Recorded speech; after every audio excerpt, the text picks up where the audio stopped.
अस्सलाम वालेकुम, कैसे हैं आप सब। उम्मीद करती हूँ खैरियत से होंगे। अच्छा, बहुत सारे स्टूडेंट्स ये पूछ रहे हैं कि हमने स्पेशल एजुकेशन में एजुकेटर की पोस्ट के लिए अप्लाई किया है, तो उसमें क्या सिलेबस होगा, कितना परसेंट स्पेशल एजुकेशन का आएगा, स्पेशल एजुकेशन से रिलेटेड क्वेश्चन किए जाएंगे या बस जनरल नॉलेज से रिलेटेड आएगा। मतलब बहुत कन्फ्यूजन है स्टूडेंट्स को। तो मैंने सोचा इसके बारे में कंप्लीट वीडियो बनाती हूँ कि अगर आपने एजुकेटर में स्पेशल एजुकेशन में एजुकेटर की पोस्ट के लिए अप्लाई किया है, मींस आप सबसे पहले ये देखें कि डोमेन कौन सी है। डोमेन है स्पेशल एजुकेशन। उसमें जो एजुकेटर की पोस्ट है वो उन बच्चों के लिए होती है जो होते हैं स्लो लर्नर्स। मींस ये स्पेशल एजुकेशन में 4 डिसेबिलिटीज़ आती हैं, जैसा कि HI मींस जो सुन नहीं सकते, ठीक है। फिर आ जाती है विजुअली इम्पेयर्ड, जो देख नहीं सकते। फिर आ जाती है फ़िज़िकल हैंडीकैप, जो फ़िज़िकल मतलब मजूर होते हैं, चल फिर नहीं सकते। एंड लास्ट पे आ जाती है मेंटली चैलेंज्ड चिल्ड्रन, मींस जिनका दिमागी तवाज़ुन दुरुस्त नहीं होता, वो बच्चे ट्रेनेबल होते हैं, ठीक है। ये 4 कैटेगरीज़ हैं। अब स्पेशल एजुकेशन में इन सब की पोस्ट आई हुई हैं। किसी की 100 है, किसी की 45 सीट्स हैं, किसी की कितनी हैं, सारा मतलब मैंने ये कंप्लीट स्क्रीनशॉट लेके शेयर भी किया, आप उसको भी देख सकते हैं। नेक्स्ट है, फिर एक पोस्ट आई है एजुकेटर की। अब ये जो एजुकेटर होता है ये स्पेशल बच्चों को नहीं पढ़ाता। ये क्या करता है, स्लो लर्नर एक और टर्म है, उसमें वो बच्चे निकाले जाते हैं जो बहुत वीक होते हैं स्टडी में, लेकिन वो फिज़िकली बिल्कुल ठीक होते हैं। मींस अगर एक बच्चा कोई लेसन 5 मिनट में याद कर लेता है, 10 मिनट में याद कर लेता है, तो इन बच्चों को याद करने के लिए थोड़ा टाइम लगता है। वही काम ये बच्चे घंटे 2 घंटे में करते हैं, ठीक है। मींस होते वो बच्चे बिल्कुल नॉर्मल हैं, लेकिन क्या है कि इनको स्लो लर्नर्स बोला जाता है और ये थोड़े से वीक होते हैं स्टडीज़ में, इनका सिलेबस भी इतना नहीं होता। तो एजुकेटर की जो पोस्ट है वो इन बच्चों को पढ़ाने के लिए क्रिएट की गई है।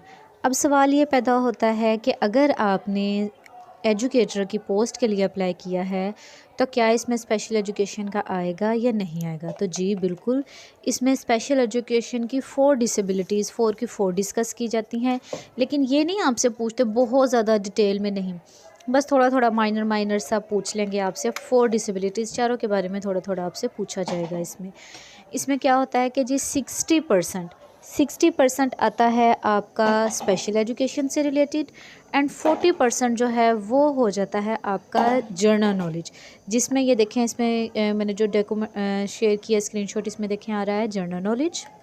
देखिए इसमें क्या लिखा है कि G 1 paper MCQs type written test of 100 marks and 90 minutes duration, means 100 marks का MCQs टाइप आपको पेपर आएगा और जो इसमें टाइम है वो मिलेगा आपको 90 मिनट्स।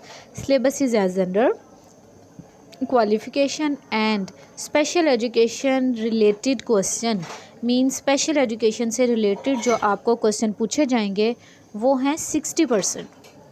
नेक्स्ट आ जाता है journal ability including general knowledge, ठीक है। फिर पाकिस्तान स्टडीज़ मतलब पाक स्टडीज़, फिर current affairs, geography, English, basic maths, Urdu, everyday science and basic computer and studies.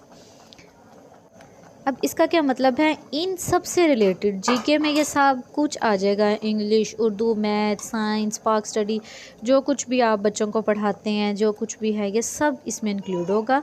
Current affairs होंगे, कोई हिस्ट्री से रिलेटेड क्वेश्चन आ जाएगा, ये सब इसमें आ जाएंगे एजुकेटर की पोस्ट में, ठीक है। लेकिन अगर आप स्पेशल एजुकेशन में मतलब HI के लिए, MCC के लिए, VI के लिए, किसी और पोस्ट के लिए अप्लाई करते हैं, तो उनका मटेरियल क्या है, उनका सिलेबस क्या है, उसमें है जी 80% है आपका स्पेशल एजुकेशन से रिलेटेड, क्योंकि वो जो सीट है वो स्पेशल एजुकेशन की ही सीट है। मींस अगर आपने HI के लिए अप्लाई किया है तो उसमें HI बच्चे ही आपको मिलेंगे पढ़ाने के लिए जो सुन नहीं सकते, और जो मेरी वीडियोस हैं वो मोस्टली HI ही के लिए हैं, मींस डेफ़ के लिए, हेयरिंग इम्पेयर्ड स्टूडेंट के लिए, ठीक है। क्योंकि जो मेरी एरिया ऑफ स्पेशलाइजेशन है वो भी हेयरिंग इम्पेयर्ड ही है, तो मैं उसी से रिलेटेड मटेरियल शेयर करती हूँ। तो उसमें क्या होगा, 80% मार्क्स जो हैं, 80% जो क्वेश्चंस हैं वो आपके आएंगे एरिया से रिलेटेड, मीन्स हेयरिंग इम्पेयरमेंट से रिलेटेड। अगर आपने एमसीसी के लिए अप्लाई किया है तो उससे रिलेटेड आएंगे, अगर वीआई से के लिए किया है या किसी और फील्ड के लिए किया है तो उसी से रिलेटेड क्वेश्चंस आएंगे, लेकिन वो क्या होंगे, 80%। क्यों? क्योंकि आप उन्हीं बच्चों को डील कर रही हैं। स्पेशल बच्चों को पढ़ाने का जो तरीका होता है वो थोड़ा डिफरेंट होता है as compare to normal child, इसलिए हम स्पेशल टीचर ही रिक्वायर्ड होते हैं उन बच्चों के लिए, हम नॉर्मल टीचर्स को नहीं ले सकते। देन उसमें आपके एरिया से रिलेटेड ही क्वेश्चन किए जाएंगे और जो 20% है वो आएगा आपका जर्नल नॉलेज से रिलेटेड। तो उम्मीद करती हूँ आपको समझ आ गई होगी कि किस तरह से सिलेबस डिवाइड किया गया है और आपने किस तरह से तैयारी करनी है। तो मिलते हैं तब तक नेक्स्ट वीडियो में। अल्लाह हाफिज़।